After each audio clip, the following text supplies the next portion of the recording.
Have you ever noticed how a simple memory, maybe something from years ago, can suddenly make your temperature rise? Welcome to This Explainer. Today, we're exploring a deeply atmospheric and psychological landscape, the anatomy of shame. We're going to look closely at how different cultures, specifically Turkish, English, and Lithuanian, map this complex emotion onto the human body. As we journey through these languages, we're mapping how we process vulnerability, exposure, and the sudden burning light of social judgment. Let's begin. Why does embarrassment feel hot? Just think about that for a moment. Across almost all cultures, shame is rarely imagined as a purely mental experience. It's never just a thought in your mind. It's a sudden physical rush. It's a bodily experience of emotional heat. Before your brain can even fully process the social failure, your skin already knows. Your body reacts to being seen in a way you never intended to be seen. Okay, let's dive into this. Consider the concept of emotional exposure. We can define this as the psychological state where an internal failure, a mistake, or a flaw becomes publicly and physically apparent on the body. It's the harsh, burning light of sudden exposure. You're no longer hidden. The boundary between what you feel inside and what the world sees on the outside collapses instantly. And different languages capture this collapse in brilliantly distinct ways. In the Turkish language, there's a phrase, Yüzü kızarmak, which literally translates to, the face becomes red. When we look at this idiom, we see the blushing face treated as a canvas of guilt. The body actively betrays your emotional state to the public. You simply can't hide how you feel, because your own blood rushes to the surface to announce it to everyone in the room. In Turkish culture, emotional language frequently externalizes internal states. Shame isn't something you can quietly process in the dark. It's forced out into the open. The heat physically rises to the cheeks. The psychological layer here is profound. Your face reveals exactly what your mind desperately wishes to hide. Shame, in this cultural context, is an inherently public event.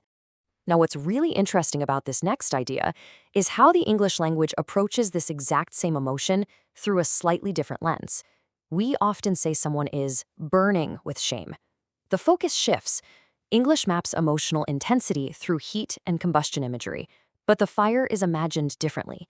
It behaves like a fire inside the chest or the stomach, a heavy internal pressure. We see a very similar metaphor in Lithuanian. The phrase degti iš gėdos literally translates to burn from shame. Here, the psychological layer reveals shame as a consuming, invisible force radiating from within. It isn't just about the surface of the skin, it's about an internal fire that threatens to consume the person experiencing it. And this brilliantly illustrates a core difference in how cultures navigate vulnerability. The Turkish concept paints shame as visible redness on the skin. The body makes it public.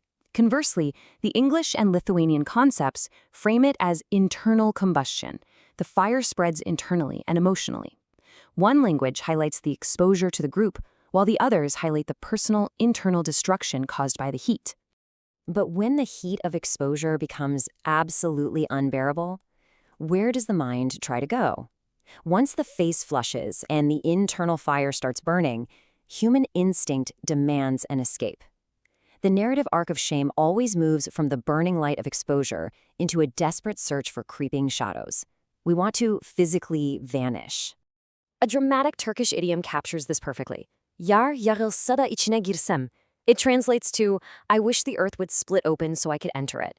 Think about the vivid imagery here. It paints a picture of a disappearing silhouette, someone so entirely overwhelmed by the gaze of others that they pray for physical erasure. The only acceptable escape from the heat of the public eye is to be swallowed whole by the ground. So the crucial point is, extreme embarrassment transforms into a visceral, almost biological desire for social disappearance. The ultimate reaction to being completely exposed isn't just to look away or apologize. The ultimate reaction is the urge to sink beneath the earth, to cease existing in that physical space and to escape visibility entirely. In English, we have a different way of describing this disappearance. We use the idiom to lose face. Here, the face acts as the ultimate symbol of social identity, public worth, and dignity.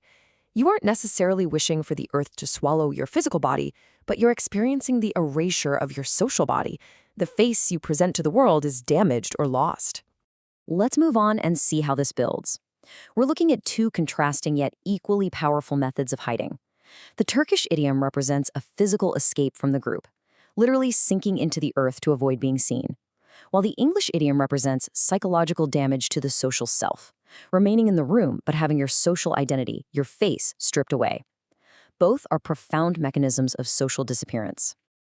But what happens after the event? What is the aftermath of exposure? Once the intense, burning light of shame begins to fade, it leaves behind a lingering emotional coldness. The person who is exposed naturally withdraws into the shadows. The heat of the moment transitions into the chilling reality of separation from the group.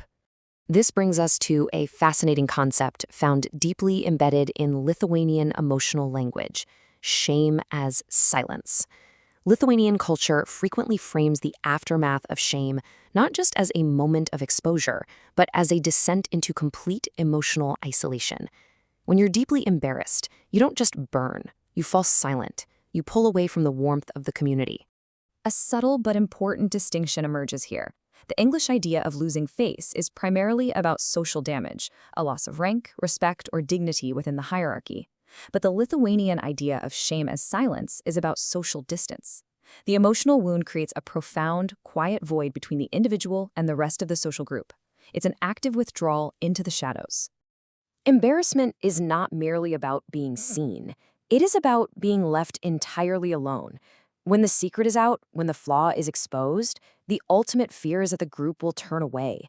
The heat of being looked at is immediately followed by the coldness of being isolated. Our journey through these languages reveals a shared human trajectory. We move from the Turkish concept, where the face reveals everything through visible heat and redness. We move to the English concept, where the embarrassment acts as a fire that spreads internally. And finally, we explore the Lithuanian concept, where the aftermath of the burn is a silent distance that isolates the individual. From the physical redness of the skin to the internal burning of the chest, into the silent shadows of the isolated mind. When we experience that sudden rush of shame, do we shrink to hide from the judgment of others? Or are we actually trying to hide from the burning light within ourselves? Are we fleeing the eyes of the room or the harshness of our own realization? We are never truly invisible when the body remembers the heat,